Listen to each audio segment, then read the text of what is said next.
Buenas noches, jóvenes. Buenas noches, doctor. Ok, Buenas sí, noches, doctor. sí se escucha Buenas entonces. noches, doctor. Buenas noches, Muy doctor. bien. Continuando con el tema, para hacerlo de una vez, terminando este tema de oxitóxicos, se culmina la tercera unidad, ¿no? Es un tema bastante corto. Con esto ya, y ya pues listos para el examen, que es el día domingo. Ya esta semana las clases son ya de la cuarta unidad, que son antimicrobianos, ¿no? Que son un tema muy aparte, ya que se toca temas poco más diferentes porque ya se coge, como les dije, ya no vamos a hablar de fisiología, sino de lo que es mecanismos y defensa, porque hay que saber toda la parte microbiológica, ¿no? Que ya también supongo que si han llegado hasta este ciclo es porque también han estudiado ese curso, ¿no? Farmacología está ligado a ambos, sobre todo en la parte antimicrobianos, a la parte de microbiología. Pero bueno, todavía no nos compliquemos porque eso es para la cuarta unidad. Aquí hablaremos pues de todavía de el último tema de la tercera unidad. Muy bien. Solamente la sección D, creo, si no me equivoco, que debe un seminario, que lo va a hacer el día jueves. Bueno, hablaremos de los fármacos oxitóxicos y lo que es anticoncepción hormonal, más que todo la anticoncepción oral, ¿no?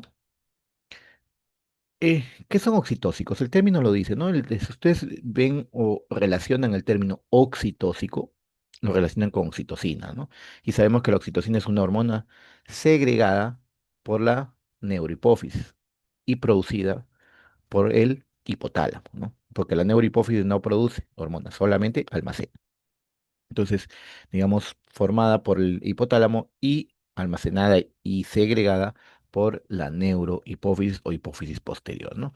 ¿Qué es lo que hacen los fármacos oxitóxicos? Al igual que la oxitocina, estimulan la contracción del miometrio. No sabemos que el miometrio es el músculo pues, del útero, ¿no? Ahora, otra situación también importante que sabemos es que el útero también presenta receptores adrenérgicos. Tenemos los alfa 1 y los beta 2. Entonces, por acción de la noradrenalina, cuando actúa la adrenalina y la noradrenalina, ustedes saben que la noradrenalina no tiene efecto beta 2, ¿no? Pero puede provocarte una contracción uterina, más no una relajación. En cambio, la adrenalina, que tiene efecto beta 2, puede provocarte relajación uterina. Por eso los beta 2 adrenérgicos como el salbutamol, la terbutalina, relajan el útero, relajan el útero. ¿Ya? Entonces, pueden saber por qué, porque algunos fármacos de aquí, como por ejemplo los oxitóxicos como la ergometrina, tiene efecto alfa 1, que es para mantener contraído el útero. Entonces, el término de oxitóxico, como ya les... espera, no. Así es, no, contribuye no solamente a la involución uterina después del parto, sino también a evitar lo que es la hemorragia postparto, ¿no? Y también la oxitocina que utiliza para la conducción o inducción del parto. Y eso lo vamos a determinar. Entonces, ¿cuáles son los usos de los oxitocina? Como dice, inducir el trabajo de parto. ¿Y qué es la diferencia entre inducción y conducción? Porque ustedes han de haber escuchado, van a inducir el parto, ¿qué quiere decir? Y otros utilizan el término, van a conducir el parto. Son dos términos distintos, ¿ah? Ambos son con oxitóxicos. Pero el término inducción es cuando vas a iniciar el trabajo de parto. O sea, la mamá no inicia todavía el trabajo de parto. Eso se da mayormente cuando llegó una gestante que tiene todas las condiciones para dar parto vaginal, pero no inicia. No inicia su trabajo de parto. Ya tiene 42 semanas, ya está con un parto post término y no inicia el trabajo de parto. Entonces ahí se le produce lo que se llama inducción. Y el término conducción, que supongo que esos términos ya les han de haber empleado y utilizado en curso de introducción a la medicina. El término conducción es cuando vas a conducir el parto. O sea, ya el parto se inició, el trabajo de parto se inició, pero no es un trabajo bueno. ¿Qué quiere decir? Hay contracciones uterinas débiles, espaciadas, no son muy buenas para expulsar el feto. Entonces ahí se administra también a dosis bajas estos fármacos y a eso ya se le denomina conducción, ¿no? Son términos que también más adelante van a entender cuando lleven ginecología o obstetricia, ¿no? Entonces, ¿cuál es el uso de los oxitóxicos? Inducir o conducir el trabajo de parto, evitar o controlar la hemorragia postparto, posaborto. O sea, una vez que ya el producto se expulsó la placenta y mantener, digamos, el útero contraído para evitar que siga sangrando. También se utiliza desde el punto de vista que terapéutico o diagnóstico para evaluar el estado fetal. O sea, les colocan oxitocina, se llama test estresante. ¿Qué significa el test de trasplante? Le colocan oxitocina a pequeñas dosis para que haya una contracción uterina y ver, monitorizar si el feto va a tolerar el trabajo de parto. Si en este caso no tiene un buen estado fetal, cesárea. ¿No? Como agentes abortivos, pues efectivamente. Efectivamente, si una vez que ya, por ejemplo, el misoprostol, etcétera, son agentes abortivos, ¿no? Entonces, dentro de los fármacos oxitóticos tenemos la oxitocina propiamente dicha, tenemos las prostaglandinas y análogos, y tenemos los derivados del cornezuelo de centeno, que es un hongo, es un derivado de la ergometrina, ¿no? O ergonovina, que es lo mismo. Entonces empezamos por la oxitocina. Como ustedes pueden ver, es una hormona peptídica, ¿no? Que secretada por la neurohipófisis, pero ¿quién la produce? El hipotálamo, eso no se olvide. Entonces, ¿qué es lo que hace la oxitocina? Y eso ya lo sabemos también. Estimula la contracción muscular, o sea, el miometrio, y además también las contracciones mioepiteliales de la mama. Entonces, ¿qué función cumple la contracción de las, este, de las fibras mioepiteliales de la mama? La eyección de la leche. La eyección de la leche. O sea, lo que va a producir, lo que va a estimular es la eyección. Ojo, no estimula la producción, estimula la eyección. ¿De acuerdo? Eso es lo que hace la oxitocina. Por eso es que los niños cuando empiezan a succionar, hacen que el organismo produzca más oxitocina para mantener el útero contraído y ayuda a la involución del útero, ¿no? Entonces, dentro de la farmacocinética, pues, digamos, la oxitocina puede absorberse por vía oral, que no es muy buena. La más usada es la vía parenteral, se puede utilizar intramuscular o endovenosa. También en spray nasal, pues, cuando no hay una buena inyección de leche, ¿no? Después vamos a hablar de eso. Ya, la vía oral no se utiliza actualmente. En la sangre se encuentra en forma libre, se difunde con mucha facilidad a los tejidos con un tiempo de vida media corto, ¿no? De 12 a 17 minutos. Su excreción, metabolismo hepático y excreción renal, ¿no? ¿Cómo actúa la oxitocina? Ahí están los receptores de la oxitocina, como pueden ver. Si ustedes ven que es fosfatidilinositol, proteína lipasa, la fosfolipasa C que estimula o produce el fosfatidilinositol o el inositol trifosfato o el diacilglicerol, que me está dando a entender que es una proteína GQ. GQ. Entonces, si ustedes se dan cuenta, al estimular, digamos, los receptores de la oxitocina que se expresan, ojo, los receptores de la oxitocina se expresan en grandes cantidades en el útero grávido, ¿ah?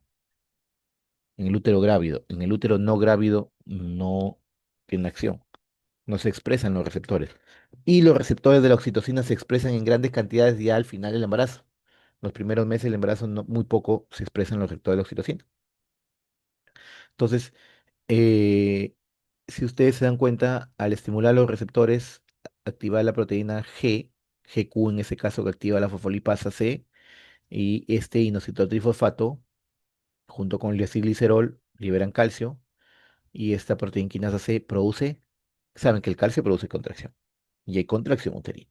Entonces acá lo explica, ¿no? Como ya le estaba mencionando, actúa por medio de los receptores acoplados a la proteína GQ, que va a terminar liberando calcio intracelular, incrementando la actividad muscular. Si ustedes ven que se libera calcio, inmediatamente pensar en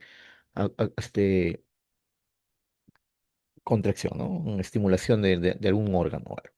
Entonces, ¿qué otras funciones hace? Estimula la producción de prostaglandinas y leucotrienos. Las prostaglandinas también aumentan la contracción y a dosis bajas aumentan. Esto es importante saber, por eso, como ya les dije, en la inducción y conducción del parto se utilizan dosis bajas. ¿Con qué finalidad? De empezar contracciones sostenidas en una frecuencia adecuada para poder expulsar el feto, ¿no? Puedes utilizar dosis bajitas en lo que es inducción o conducción del parto. Pero una vez que ya se expulsó el feto, una vez que ya se expulsó a la placenta, ahí se administra oxitocina en dosis altas. ¿Con qué finalidad? De mantener una contracción, pero sostenida para evitar el sangrado, ¿no? Y así funciona, así funciona. Y eso es lo que es, ¿no? Lo que favorece la eyección de leche, ¿no? Provoca la contracción de las células mioepiteliales que rodean los alveolos mamarios. Efectos tóxicos y contraindicaciones, pues, de dosis altas pueden producir otras situaciones, ¿no? Por ejemplo, una estimulación excesiva de las contracciones del útero antes de la expulsión del producto me va a llevar a sufrimiento fetal, desprendimiento prematuro de placenta o rotura uterina. Así que por eso es que si es que vas a inducir o conducir el parto, se utiliza con dosis bajas, dosis bajas. Concentraciones muy altas de la oxitocina puede activar los receptores de la vasopresina. ¿Y a qué conlleva eso? A una intoxicación hídrica. Recuerden que la vasopresina es la hormona antidiurética. ¿Y qué hace la hormona antidiurética?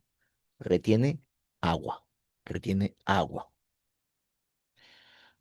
Contraindicaciones para la oxitocina, sufrimiento fetal. O sea, si el niño ya está en sufrimiento fetal, ojo, no lo vas a inducir ni a no colocar oxitocina. Ahí tienes que sacarlo. Cesárea. Una mala presentación fetal, ¿no? Si hay un niño que está en transverso, oblicuo o podálico, no le vas a colocar oxitocina.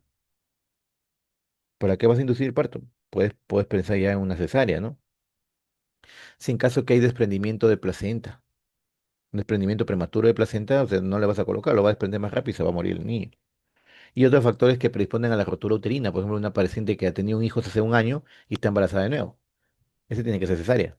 No le vas a colocar oxitocina para contraer el útero porque se puede romper, ¿no? Mire, ustedes se dan cuenta, mire, este extracto, este cuadro que es extracto del Flores, si ustedes se dan cuenta, la hormona antidiurética tiene dos receptores B1 y B2. Los receptores B1 tiene acción vasopresora, de ahí el nombre de vasopresina, y los receptores V2 tienen actividad antidiurética, de ahí viene el nombre de ADH, ¿no? De hormona antidiurética. Entonces, tiene esas dos funciones. Entonces, si ustedes se dan cuenta, la oxitocina puede provocar actividad en esos receptores. Claro que en grande dosis, ¿no? Porque su acción principal es la oxitocina, si ven ahí es contracción uterina o oxitóxica y lactoeyectora.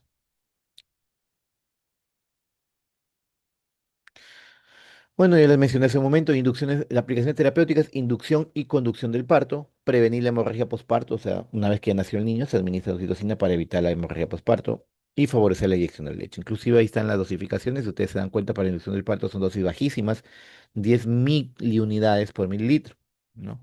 Y si ustedes dan cuenta, para prevenir la hemorragia posparto ya se utiliza de 20 a 40 miliunidades por mililitro.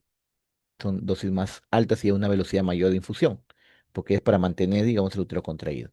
Y para favorecer la eyección de la leche se utiliza en nebulización, ¿no? Vía nasal. Muy bien, ahora hablaremos de las prostaglandinas y análogos. Entonces, las prostaglandinas ustedes saben que son derivados del ácido araquidónico, ¿no? Digamos, por la vía de la ciclooxigenasa, ¿no? En ese caso, si son prostaglandinas eh, digamos, endógenas, o sea, digamos, constitutivas, son por la COX-1, ¿no? ¿Qué hacen las prostaglandinas? Aumentan las contracciones uterinas. Por eso es que el semen del varón presenta prostaglandinas, para ayudar una vez que se eyacula, inicia la contracción uterina para favorecer el paso de los espermatozoides, ¿no? Eh, Como ven aquí, sobre todo en el segundo trimestre. Antes del segundo trimestre, el útero es resistente a la oxitocina. ¿Por qué? Pues como le dije, a la oxitocina, pero a las prostaglandinas no. Por eso le digo, un útero no grávido, las prostaglandinas van a actuar. Por eso incluso se utiliza, hay una paciente adulta mayor o una paciente no embarazada que tiene una hiperplasia de endometrio o un cáncer de endometrio y quieren hacer una biopsia o un legrado, lo utilizan prostaglandinas o misoprostol. ¿Con qué finalidad? De abrir el cuello uterino para poder hacer el legrado. Y ese es un útero que no está grávido, o sea, no hay embarazo. En cambio, la oxitocina en un útero grávido, no grávido, pero no tiene un efecto. Entonces, en el primer trimestre va a producir aborto, sobre todo en dosis altas, ¿no? ¿Qué es lo que hace? Lo que le mencioné hace un momento, favorece la maduración del cuello uterino, lo ablanda y lo dilata. Por eso es que en pacientes, para inducir el parto, se le administra dosis bajísimas de prostaglandinas o de análogos, provocando que el cuello uterino se abra, ¿no? Fácilmente. Por eso dice, te ablanda y dilata el cuello. Se coloca extraamniótica, o sea, intracervical, te coloca el fondo de la vagina, a través de la vagina extraamniótica, ¿no? Ahí en el cuello, para favorecerla, eso es para lo que llamamos inducción del parto, ¿no? En la fase previa a la inducción del parto, ¿no? Para madurar el cuello. Lesiones adversas. puede provocar una hipotensión. Recuerden que las prostaglandinas son vasodilatadoras y si admite sin querer en un vaso, va a producir una vasodilatación tremenda, ¿no? Puede provocar hiperestimulación uterina que termina en la rotura y muerte fetal. Va a provocar dolor, alteraciones fetales por las contracciones bruscas, en algunos casos por dosis muy altas, náuseas, vómitos, diarrea, temblores y algunas veces puede ocasionar alza térmica. Recuerden que las prostaglandinas a nivel del sistema nervioso central del hipotálamo puede provocar fiebre, ¿no?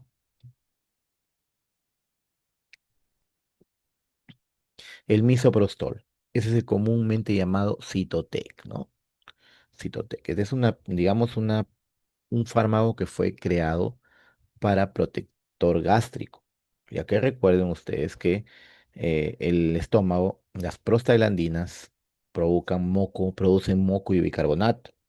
Y un paciente que consume AINES se inhibe la formación de prostaglandinas, provocando gastrolesividad, ¿no? Entonces, este fármaco cuando se inventa o se crea, fue hecho para eso, fue hecho para eso.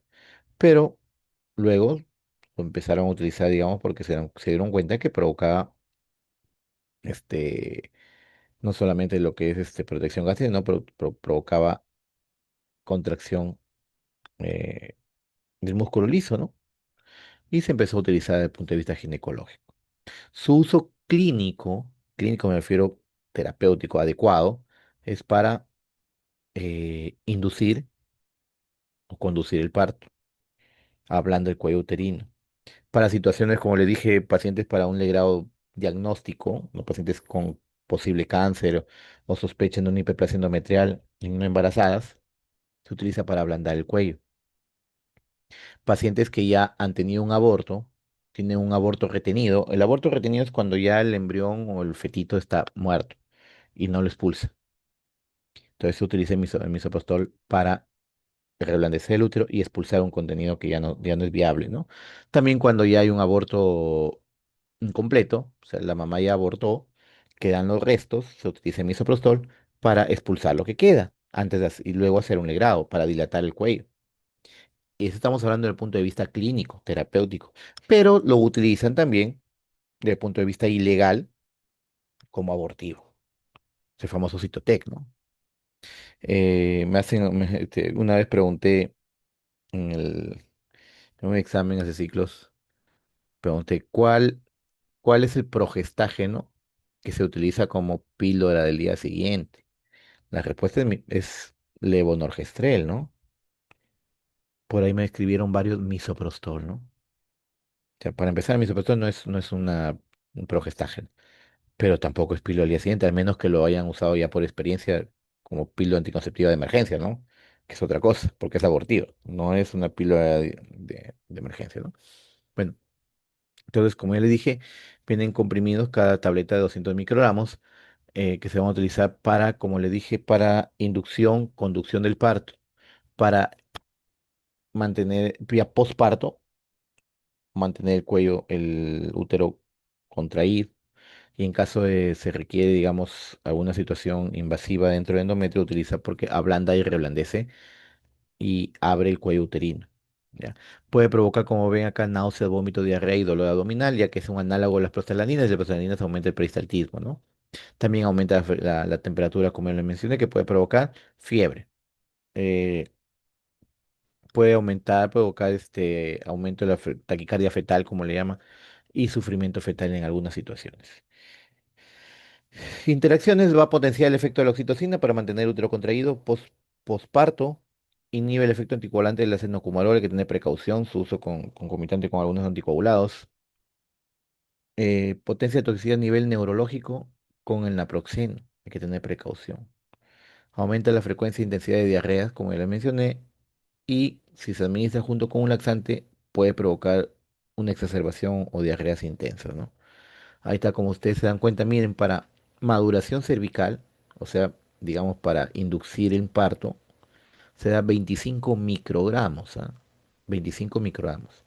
Pero, por ejemplo, para una histeroscopía o para un procedimiento o un legrado uterino, En caso estamos hablando terapéutico, ¿ah? No estamos hablando de un legrado, digamos, abortivo. Un legrado terapéutico sería 200 microgramos, estamos hablando de 8 veces más lo que se utiliza para inducir, ¿no?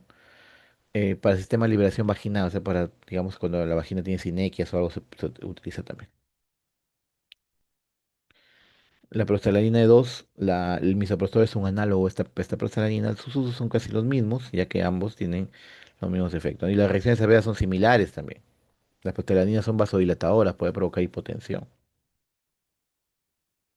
Se utiliza igual que el misoprostol para inducir la labor del parto, término de embarazos. Se utiliza como abortivo, como ya mencioné, o en caso de muerte fetal intraútero para inducir un parto, ¿no? De un feto que ya está muerto, ¿no? Un aborto retenido también. Aumenta el efecto de la oxitocina en el útero. O sea, sus efectos son similares, muy similares a la del misoprostol, ya que el misoprostol es un análogo de esta prostaglandina. Tenemos la ergometrina. La ergometrina, hoy, que es un derivado del cornezuelo de centeno, del hongo, que es el cornezuelo de centeno, es un hongo del centeno, derivan del ácido lisérgico, ¿no? Por ejemplo,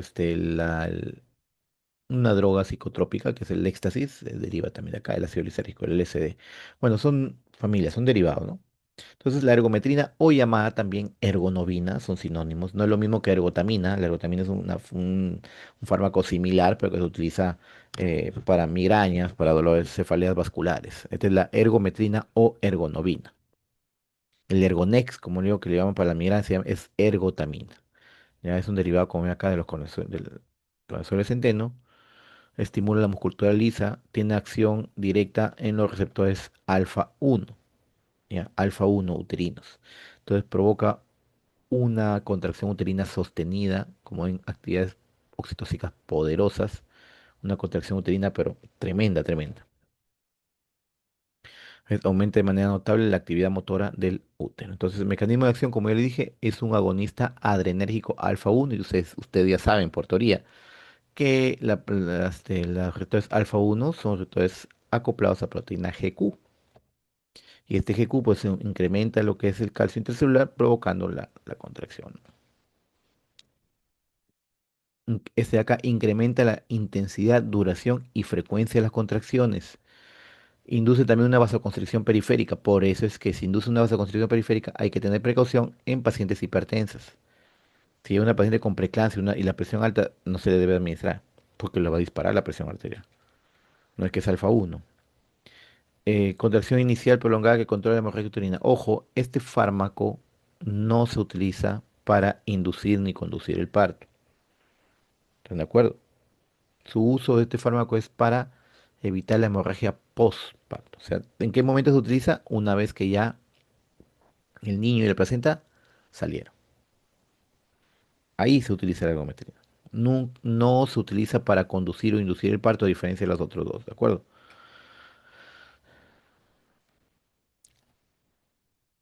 Bueno, su absorción es rápidamente y su concentración plasmática alta llega a los 90 minutos. De eso utilizamos la vía oral.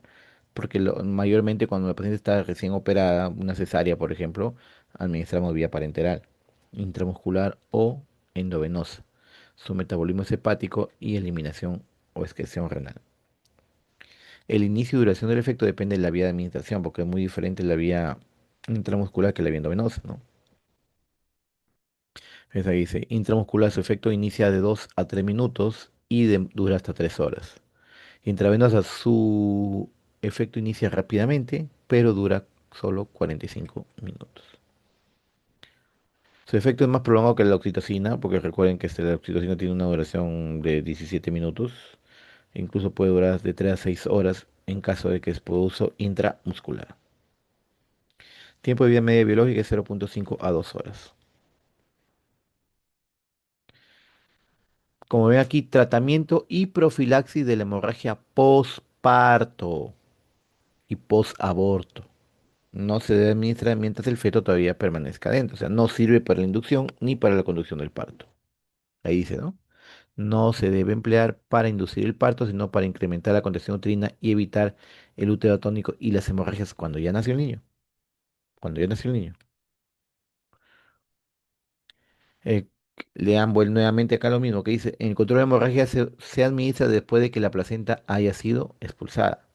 Si no, la placenta se queda. Si no, la placenta se queda, ya que al producir una contracción uterina puede dejar la placenta ahí. Contraindicaciones. Hipertensión. Hipertensión. Contraindicada en la inducción del parto. Ya les dije. No sirve para inducir. ¿Sirve para qué?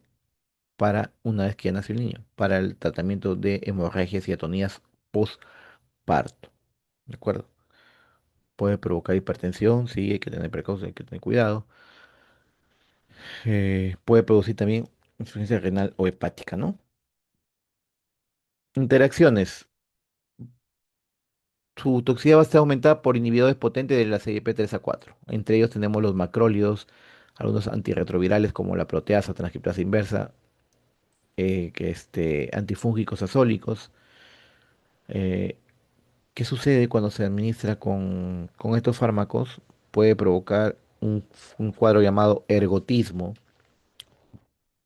Ergotismo, que es la vasoconstricción severa de partes distales del cuerpo.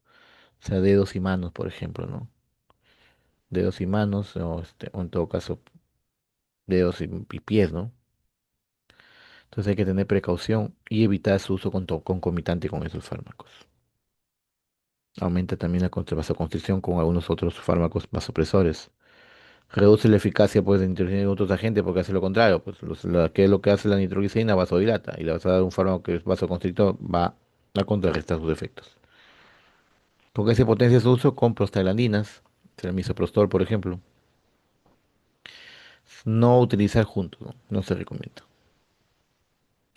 Lesiones adversas, al producir una contracción uterina severa, puede provocar un dolor, vasoespasmo en algunos territorios vasculares, incluido en las coronarias, ya que náuseas, vómitos, puede provocar hipertensión por la acción de las receptores alfa 1, ¿no? El efecto es mayor por endovenosa y están las principales acciones adversas, ¿no? Los raros son un episodio hipertensivo grave, pero sí provoca cifras altas, ¿no? Muy bien. Bueno, hasta ahí hemos hablado de los fármacos oxitóxicos, la parte obstétrica. Me dan un minuto, por favor.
Muy bien.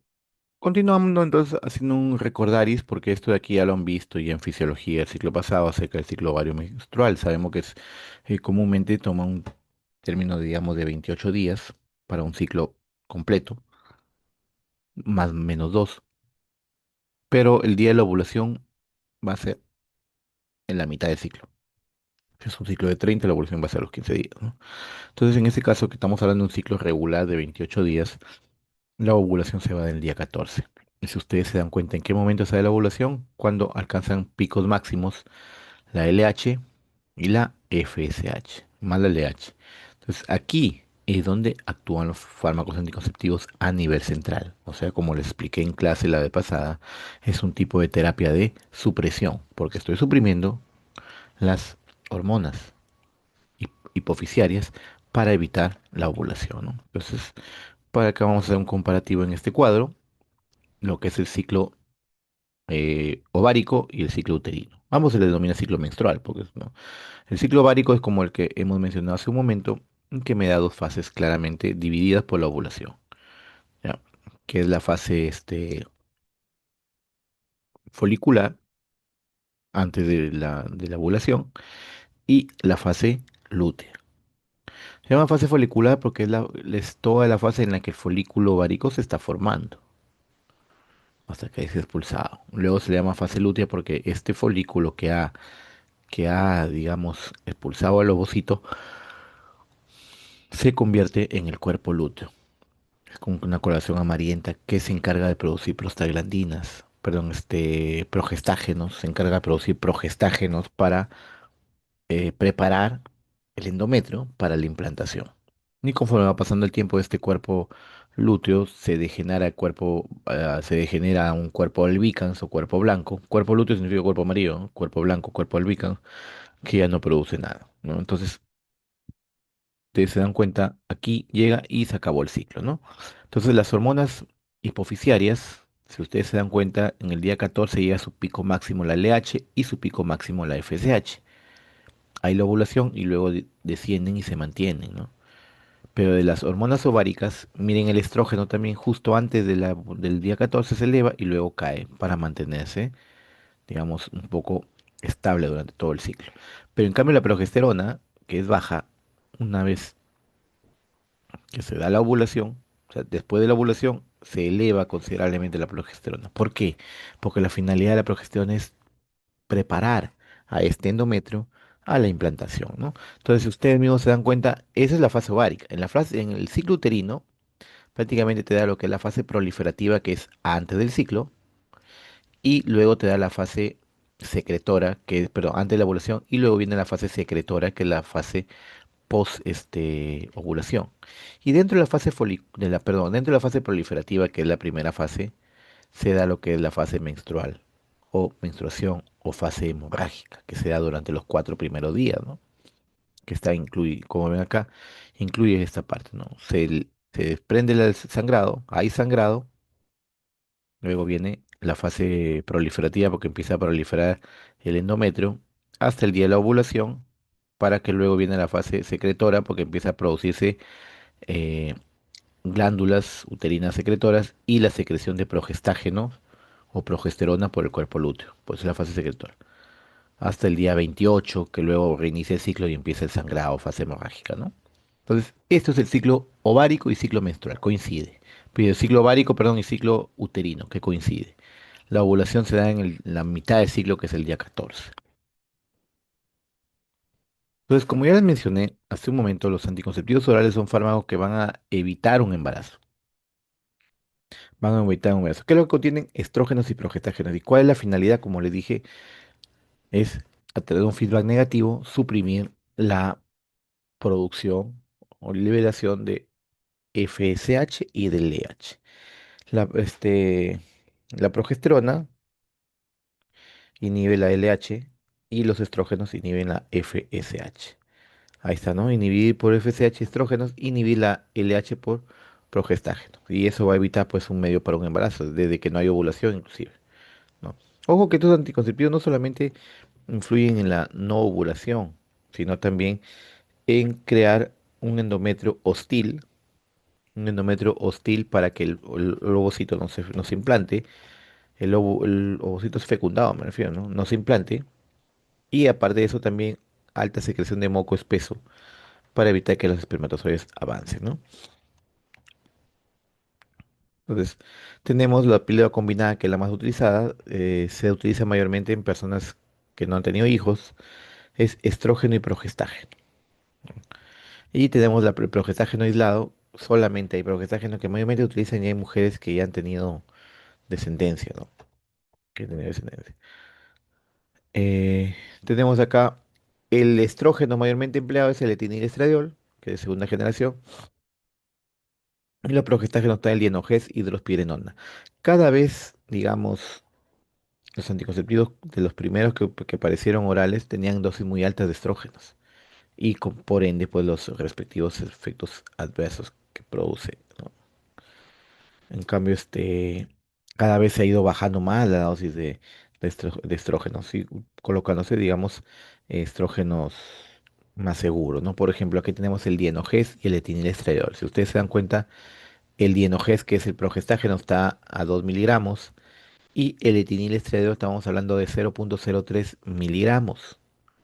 Si esto lo multiplican por 100, perdón, por 1000, me daría 300 microgramos. Vamos a ver, por 1000, no, 30 microgramos. Estamos hablando de 30 microgramos, o sea, dosis bajísimas, bajísimas, ¿no? De estrógeno. Entonces, como ustedes ven aquí, inhiben la secreción de FSH y LH hipofisiaria, por tanto, suprimen la ovulación. Ese se llama un tipo de terapia de supresión, ¿no? Así como hablábamos de las hormonas tiroideas, que hacen, no solamente inhiben la ovulación, sino también, como les mencioné, cambian la consistencia del moco cervical y modifica el endometrio. Lo vuelve un ambiente hostil para que el ovocito no pueda implantarse una vez que esté fecundado, ¿no? ¿Cómo vienen? Vienen, como ven, hay un blister, ¿no? Que viene por días incluso, durante 21 días consecutivos, y luego se deja de tomar por 7 días. En cambio, estos blisters vienen señalizado, señalizado, 21 días de un color y 7 días que son de otro color. Estos 7 días no contienen nada, solamente se le da para que el paciente no se olvide y siga tomando. Ahí es donde empieza a menstruar. Ya vienes, dejan de tomar, empiezan con los 7 días y empieza la menstruación. Eso no se olvide. Eh, para que la eficacia sea, porque la eficacia de este método anticonceptivo es casi cercana al 100%, pero para que sea o tenga esa eficacia, debe cumplirse, el tratamiento tiene que ser muy rígido. ¿Qué quiere decir? Que tiene que tomarse todos los días a la misma hora. Todos los días hay que tomarse a la misma hora, si no, no va a proteger y no va a servir como anticonceptivo.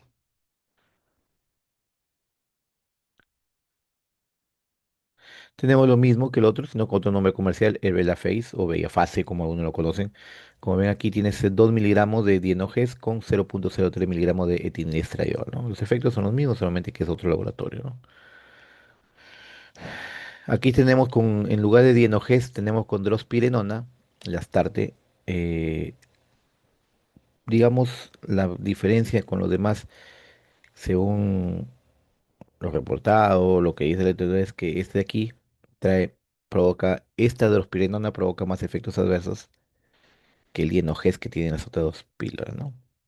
Pero igual su mecanismo de acción es el mismo, va a suprimir la FSH-LH y producir moco y digamos que van a también a crear, no solamente suprimen la ovulación, sino va a cambiar la consistencia cervical y el moco endometrio volviendo un ambiente hostil. Dime, Cristian, te escucho. Doctor, me quedó una duda con la diapositiva anterior. Cuando dijo de que se olvidaba de tomar una pastilla, por ejemplo, una persona, ¿qué sucede? ¿Tiene que tomarla inmediatamente, así tenga que tomarse las dos el mismo día? ¿O es que retrasa todo? Prácticamente, prácticamente sí, pero ya digamos, el riesgo de un embarazo es alto. O sea, por eso digo, para que la eficacia sea, digamos, cercana al 100%, tiene que ser todos los días a la misma hora, todos los días. Cuando te olvidas, tómala, tómala, no hay problema. Y la otra continúas. Y si te olvidaste un día, al día siguiente, tomas dos, no hay problema. no hay problema. No es como los antidiabéticos, por si acaso. Los antidiabéticos orales no puedes tomar los dos porque te provoca una hipoglicemia severa y sí es otra cosa. Lo, Exacto, doctor. lo Gracias. importante es, como por eso es que te dan 7 pastillas que son placebo, que no tienen nada para que sigas y continúe la frecuencia y no te olvides. Porque fácil es viene 21 y dicen 7 días vuelve a tomar. Entonces puede haber olvidos ahí y disminuye digamos, la eficacia del fármaco. Es el Astato, ¿no? Bueno, es lo que hemos mencionado. El estrógeno inhibe la secreción de FSH. El progestágeno inhibe la secreción de LH y además también hace que el moco cervical dificulte el paso del espermatozoide, vuelve un moco muy espeso a nivel cervical. Y ambos pues también van a modificar el endometrio, provocando un endometrio totalmente hostil, ¿no?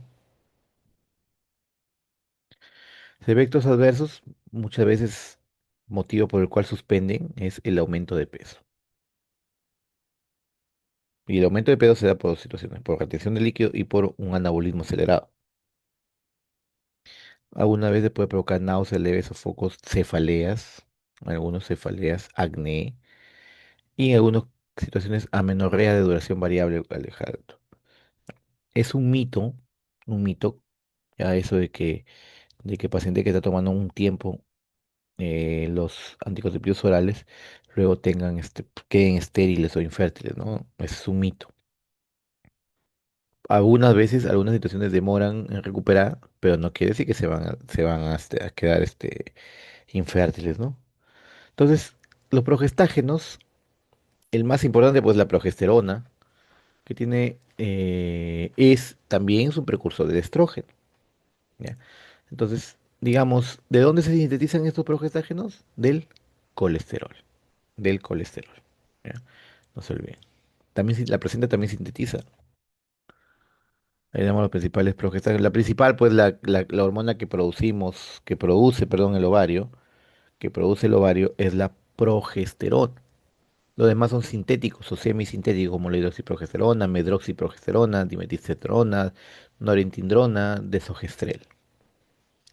Son, digamos, derivados, ¿no? Derivados semisintéticos. Entonces, se absorbe rápidamente después de la administración. La, Su vida es plasmática, es de 5 minutos, pero se almacena en la grasa corporal, ¿no? Por eso es que se toma una vez al día. Sufre efecto de primer paso en el hígado, pues, y la excreción es renal por fase, digamos, metabolismo hepático, fase 2, ya que se elimina como glucurónido de pregnanediol. Entonces, el efecto farmacológico de los progestágenos va a estimular la actividad de la lipoproteína lipasa, por eso es que mejora, digamos, los cuadros de hipercolesterolemia, aumenta las concentraciones basales de insulina, eso mejora, ¿no? En pacientes diabéticos. Almacena glucógeno en el hígado tal como lo hace la insulina, o sea, es anabólica, anabolizante. Aumenta la temperatura corporal, reduce la concentración plasmática de los aminoácidos y aumenta la excreción urinaria de nitrógeno. O sea, tiene efectos farmacológicos no solamente como anticonceptivo, sino otros distintos, ¿no? Entonces, la prescripción terapéutica de los progestágenos solos tenemos el reemplazo hormonal, terapia de reemplazo, como anticoncepción oral, terapia de supresión. En caso de dismenorrea, trastornos hemorrágicos y para uso diagnóstico de una. Eso ya se encarga, digamos, las situaciones en que se van a utilizar este tipo de fármaco, ¿no? Es progestágeno. Efectos adversos: puede provocar hipertensión por retención hídrica, puede terminar reteniendo agua y eso puede elevar la hipertensión, va a reducir el HDL y otra sí puede aumentar el riesgo de cáncer de mama. O sea, en las pacientes que están predispuestas es mejor riesgo-beneficio, ¿no? Tenemos las reacciones adversas, mira, tantos hay un montón, desde leves, náuseas, mialgia, mastalgias, edemas, hasta enfermedad tromboembólica venosa, infarto agudo del miocardio y trastornos gastrointestinales. Hay que tener en cuenta eso. Ahí está la noretisterona. Ya este fármaco, que es un progestágeno, va a inhibir, digamos, la ovulación, pero va a provocar cambios en el moco cervical. Al haber cambios en el moco cervical, el espermatozoide va a tener dificultad para llegar. Entonces aquí está viendo la absorción vía oral, tabletas, semilla plasmática de 4 a 5 días en un tiempo de vida prolongada alto, metabolismo hepático y excreción renal. Como dice, ejerce su acción anticonceptiva en varios mecanismos, ¿no? En el endometrio durante el ciclo tienen el efecto de hacer difícil la implantación de un óvulo fecundado. O sea, es decir, es un progestaje. O sea, uno va a inhibir la formación del LH, o sea, va a inhibir la ovulación y va a crear un ambiente hostil donde ni siquiera el espermatozoide va a poder pasar y si pasa no llega a implantarse. Tenemos el Normalac, que es el linestrenol, otro progestágeno, que influye en el endometrio. Suprime la ovulación y la menstruación y puede usarse en estados que requieran un marcado efecto progestagénico. Bueno, viene vía oral, tiempo vía media de 2 a 4 horas, su metabolismo es hepático y su secreción renal.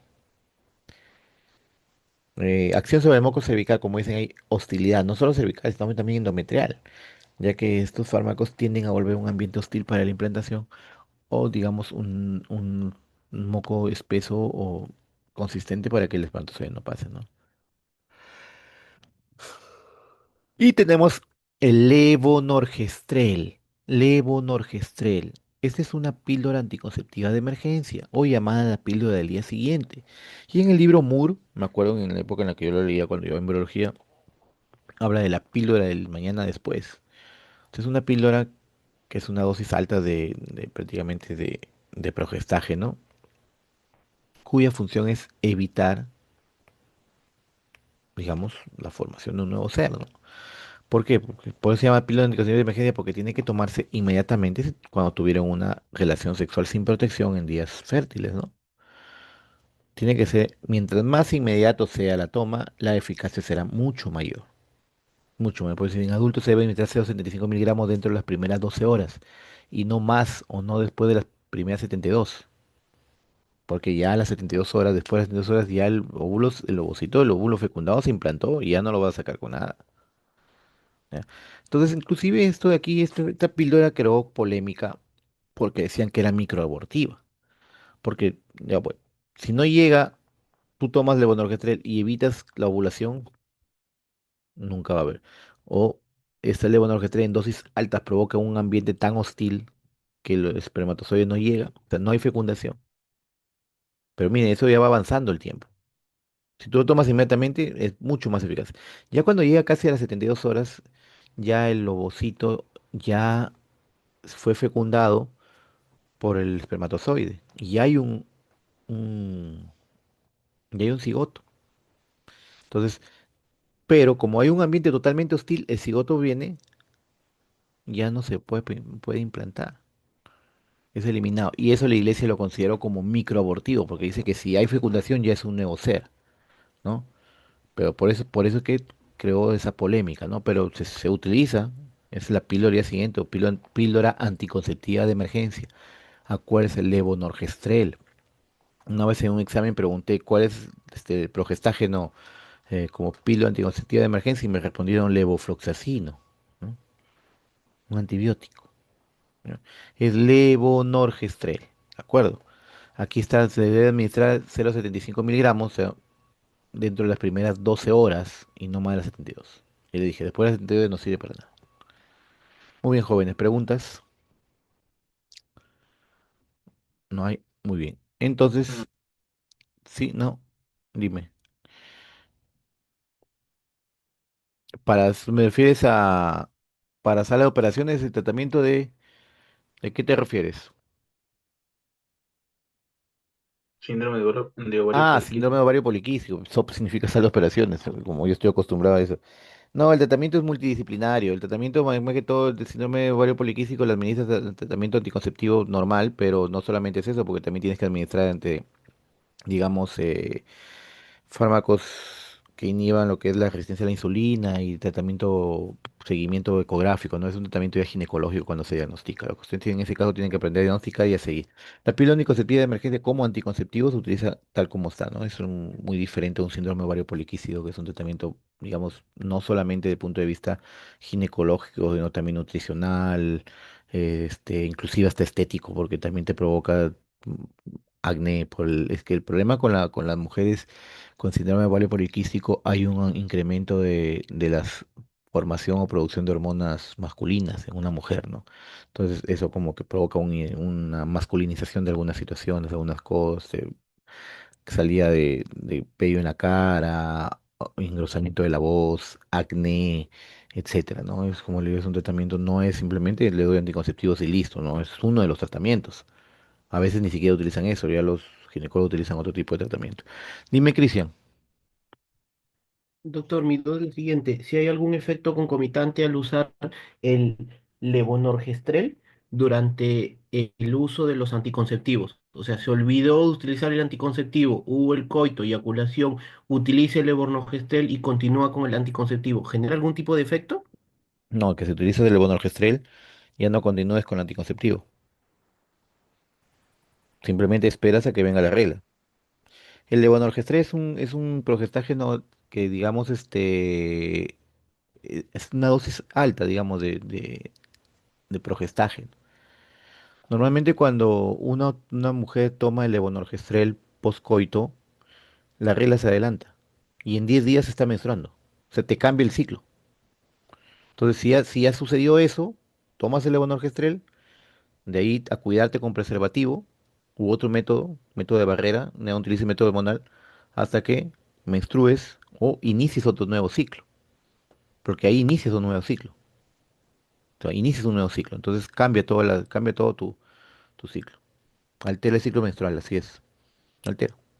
Y eso sí, tampoco conviene y tampoco es ideal estar tomándolo cada rato. Algunos ginecólogos recomiendan 2 o 3 veces al año.